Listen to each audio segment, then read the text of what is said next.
All right. So um, today we're going to take a deep dive into something that, well, impacts all of us. Yeah. U.S. defense budget. hmm It's a massive undertaking, and to be honest, sometimes it feels like we're talking about a shopping list from like a sci-fi movie.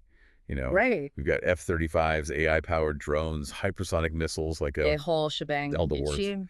But the big question is, are we getting our money's worth? Well, that is a valid question, especially when you look at just how big this budget is. Right. For 2024, we're looking at $883.7 billion, Wow. with a proposed $849.8 billion for 2025. That's incredible. Yeah, and that's all taxpayer money. So it really does raise some questions about, where our priorities are and what we're getting in return for that investment. Yeah, for sure. I mean, when you're talking about numbers that big, it's hard to even wrap your head around it. Right. So let's break this down a little bit. Right. Where exactly does all that money go? Well, most of it, the lion's share, goes to the Department of Defense. Okay. We're talking $841.4 billion. Wow. And that's where you see the funding for, paying personnel, the day-to-day operations, and of course all of those, high-tech weapon systems you mentioned. Yeah, right. So we're basically talking about keeping the lights on, keeping the troops trained, and making sure all that hardware is ready to go. Exactly. But I'm kind of curious about this, the specifics here. hmm What kind of shopping list are we actually looking at when it comes to this budget?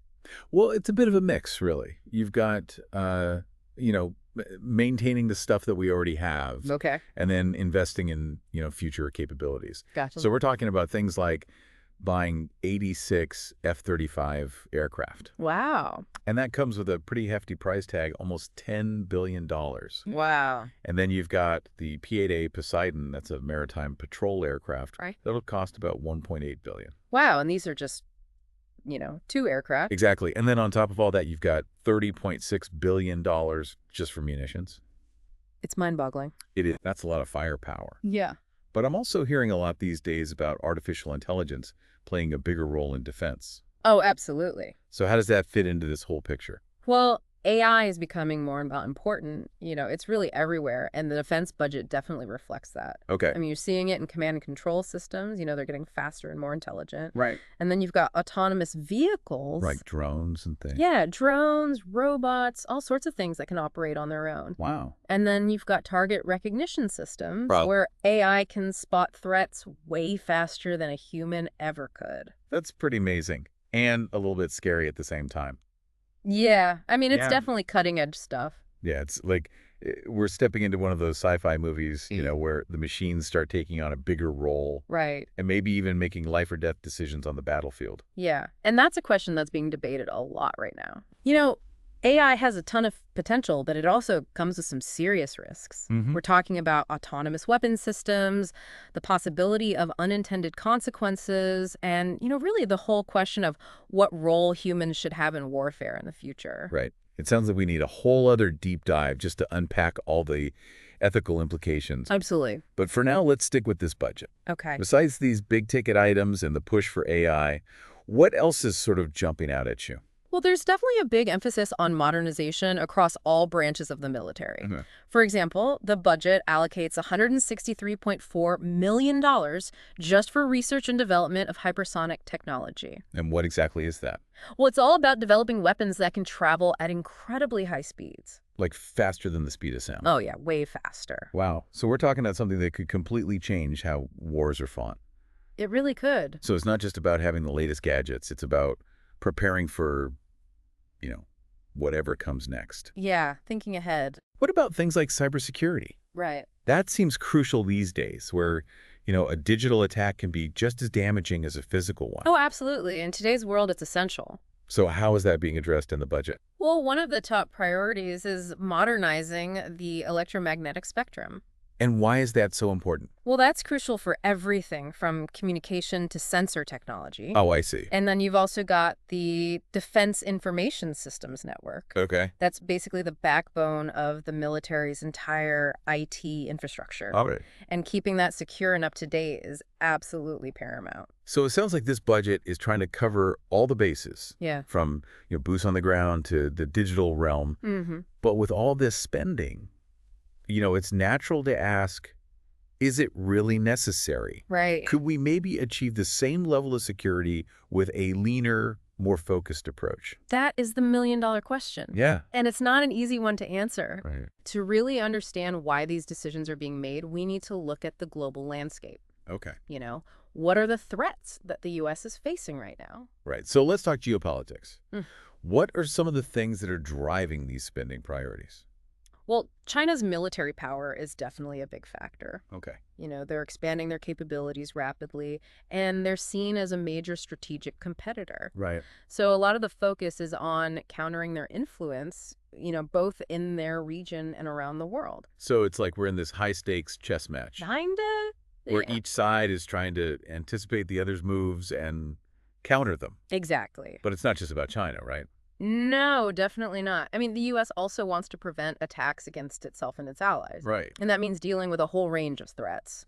Everything from traditional military aggression to these new challenges like cyber attacks.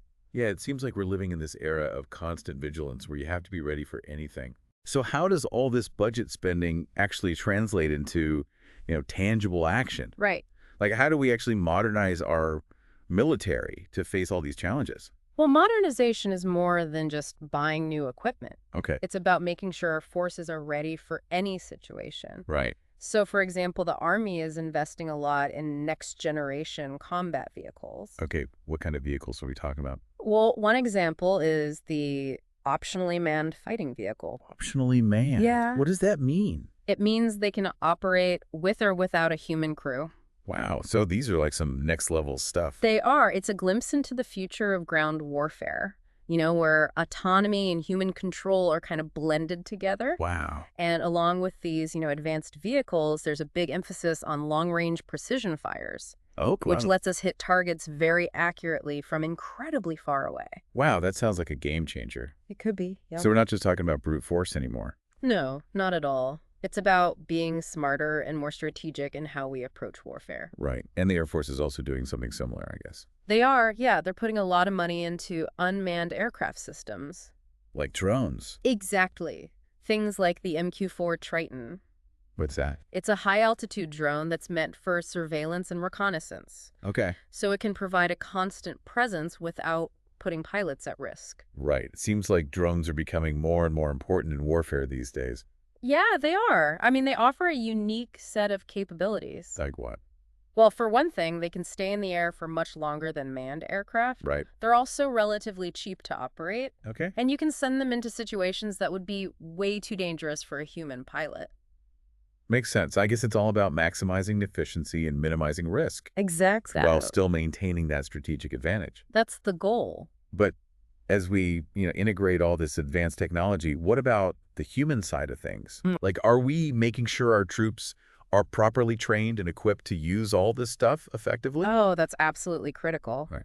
Modernization isn't just about the technology itself. It's about having personnel who are skilled and adaptable and who know how to use these tools to their full potential.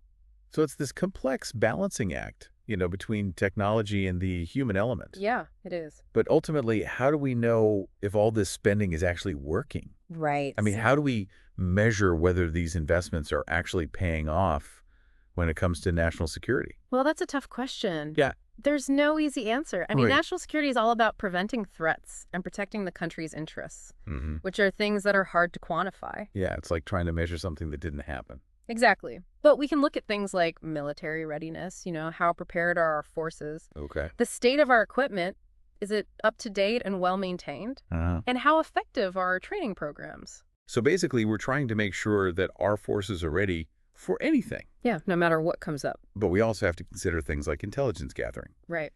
our ability to detect and respond to threats quickly. Exactly. And of course, all the diplomatic efforts that go into preventing conflicts in the first place. Absolutely. It's a multifaceted approach. National security goes way beyond just military strength. Right. It involves diplomacy, economic influence, strategic alliances, all these different pieces. It does. It's a big puzzle. And defense spending is just one part of it. Exactly. So it sounds like we're trying to manage all these resources and priorities across this huge spectrum of national security concerns. That's the challenge, yeah. But with billions of taxpayer dollars on the line, It's a conversation we have to have. For sure. Is all this spending really justified, or are there maybe other ways to achieve our goals? I mean, that's really the heart of the debate, isn't it? Yeah. It's easy to get caught up in all the details, Mhm. the numbers, the fancy tech, all the geopolitical stuff. Yeah. But when it comes down to it, it's a pretty basic question. Mm-hmm. How much are we willing to pay for security? Right. And are there better ways to achieve it? Right. And I think that's a question that a lot of taxpayers are asking, For sure. especially when they see just how much money we're talking about here. Yeah. But before we, start jumping to conclusions, I think it's important to understand the bigger picture. Okay. What's the overall strategy behind all of this? Right. Well, if you zoom out and look at the big picture, Yeah. you can see a few key ideas that are driving U.S. defense policy. Right. And the first one is maintaining a credible deterrent. Okay. And what does that mean exactly? Basically, the idea is if you have a really strong military, Mm-hmm.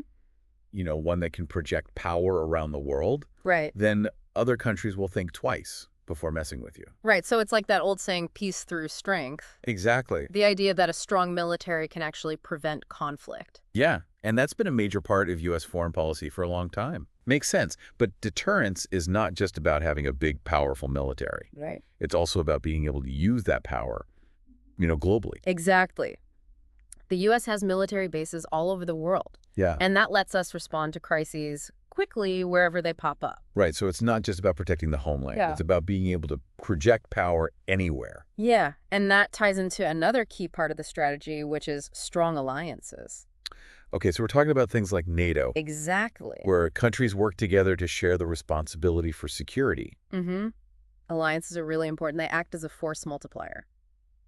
Okay, how so? Well, it means that the U.S. doesn't have to shoulder the burden alone. Right. We can pool resources and work together with our partners to keep everyone safe. It was like a team effort. Yeah, a recognition that in today's world, security is a global issue.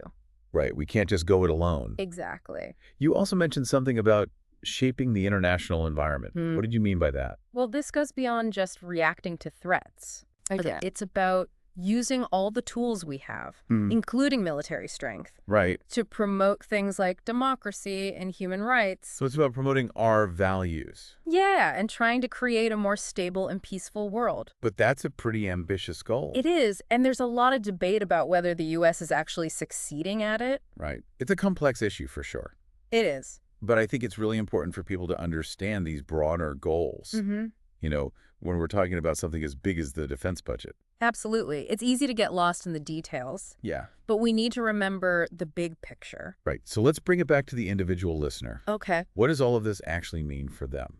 Well, for one thing, it means that their tax dollars are going towards a huge and complex military that's designed to keep them safe. Right. But it also means that they have a voice in all of this. Yeah. They have a say in how their government uses its power in the world. So it's not just something that's happening, far away and out of sight. No, it's something that affects all of us. And it's something that we all have a stake in. Absolutely. And that means staying informed, asking tough questions, and being engaged in these discussions. Yeah. It's about being an active citizen. Exactly. Well, I think this deep dive has given us all a lot to think about. I hope so. We've seen how big this budget is, all the amazing technology that's being developed, Yeah. and all the different goals that are driving these decisions. It's complex. It is. But I think the most important takeaway is that this isn't just about numbers on a page. Right. It's about choices and priorities and the kind of world we want to live in. It's about understanding how power works Yeah. and how our values shape the decisions that are being made. And how those decisions affect people all over the world. Absolutely. Before we wrap up, I want to leave our listeners with one final thought. Okay. We've talked a lot about the hardware and the strategies and the geopolitics of it all. But at the end of the day, it's all about people. Right. The men and women who serve in the military. Yeah. The families who sacrifice so much, behind all the numbers and the technology. They're human stories, Absolutely. human costs and human dreams. It's important to remember that. And I think we owe it to them to really think about these issues carefully. I agree. Well, thanks for joining us on this deep dive into the U.S. defense budget. It's been a pleasure. I hope you found it informative and maybe even a little bit thought-provoking. Yeah. And until next time, keep exploring, keep asking questions, and keep the conversation going. Sounds good.